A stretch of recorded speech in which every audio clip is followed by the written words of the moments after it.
Hello guys, welcome back to my YouTube channel. It's me റോച്ചീസ്. എല്ലാവരും ഓണമൊക്കെ അടിച്ചു പൊളിച്ചോ? ഈ പ്രാവശ്യത്തെ ഓണത്തിൻ്റെ സ്പെഷ്യാലിറ്റി ഉണ്ട്. കല്യാണം കഴിഞ്ഞിട്ടുള്ള ആദ്യത്തെ ഓണം. അപ്പം ഞങ്ങളുടെ ഓണാഘോഷം എങ്ങനെയായിരുന്നു കണ്ടാലും. ആദ്യം തന്നെ സദ്യയ്ക്ക് വേണ്ട ഐറ്റംസിൻ്റെ ലിസ്റ്റ് ഉണ്ടാക്കി നേരെ ലുലുവിൽ പോയി സാധനങ്ങൾ വാങ്ങി വന്നു.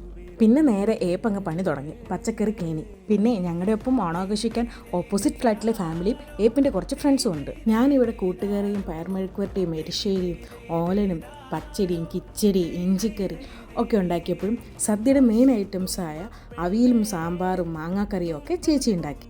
അപ്പോഴേക്കും നമ്മുടെ പിള്ളേർ വന്നു പൂക്കളം ഇടാനും. ഒത്തിരി പൂക്കളില്ലാത്തതുകൊണ്ട് ചെറിയൊരു ഡിസൈനിലങ്ങ് ഒതുക്കി. പിന്നെ ഓടി വന്ന് ഒരു ചെറിയ സേമിയ പായസം കൂടി തട്ടിക്കൂട്ടി ഞാൻ പോയി റെഡിയായി. ഞാൻ റെഡിയായി വന്നപ്പോഴത്തേനും ചേട്ടന്മാരിവിടെ കലാപരിപാടികൾ തുടങ്ങിട്ടോ. പിന്നെ പെട്ടെന്ന് വീട്ടിലേക്ക് ഒരു വീഡിയോ കോൾ ചെയ്ത് എല്ലാവർക്കും ഓണാശംസകളൊക്കെ നേർന്നു. അവരവിടെ ഭയങ്കര ഓണാഘോഷം. അപ്പോൾ കാര്യമായി ഒഴുങ്ങിയതൊക്കെ അല്ലേ, അപ്പോൾ ചെറുതായിട്ടൊരു ഫോട്ടോഷൂട്ടൊക്കെ ആവാമല്ലേ. വെയിറ്റ്, നിങ്ങൾ ജിതിനെ പോലെ ആരെങ്കിലും കാണുന്നുണ്ടോ? അതെ, ഇവർ ട്വിൻസാണ് കേട്ടോ, നിതിനും ജിതിനും. രണ്ടുപേരും ഇവിടെ ഒരേ സ്ഥലത്ത് തന്നെയാണ് വർക്ക് ചെയ്യുന്നതും. നിതിനെ ഞങ്ങൾ തോമാക്കുട്ടി എന്നാട്ടോ വിളിക്കുന്നത്. തോമാക്കുട്ടിയാണ് ഞങ്ങളുടെ ഇവിടുത്തെ ഒഫീഷ്യൽ ഫോട്ടോഗ്രാഫർ.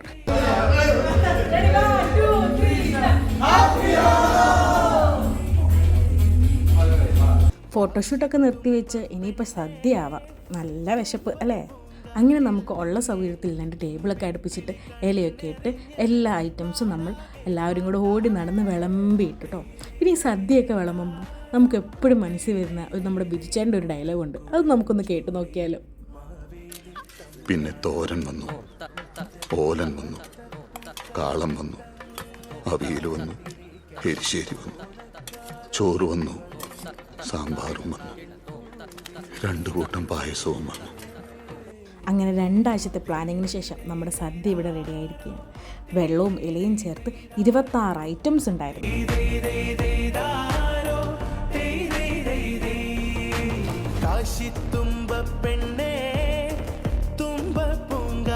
ആദ്യം പരിപ്പ് കറി, പിന്നെ മാങ്ങാക്കറി, പിന്നെ സാമ്പാർ കൂട്ടി ഒരു പിടി അങ്ങ് പിടിച്ചു. അവസാനം പപ്പടവും പഴവും പായസവും.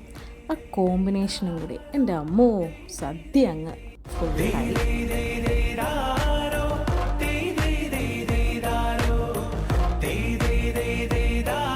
അവസാനം സദ്യ കഴിച്ച ക്ഷീണത്തിൽ എല്ലാവരും കൂടെ കുറച്ച് നേരം ടിവിയും കണ്ട് ബൈ പറഞ്ഞു. ഇതാണ് കേട്ടോ ഞങ്ങളുടെ ചെറിയ ഫസ്റ്റ് ഓണം സെലിബ്രേഷൻ. ഞങ്ങളെയും വീഡിയോയും ഇഷ്ടമായെങ്കിൽ ലൈക്ക് ചെയ്ത് സബ്സ്ക്രൈബ് ചെയ്യാൻ മറക്കല്ലേ. അപ്പോൾ നെക്സ്റ്റ് വീഡിയോ കാണാം.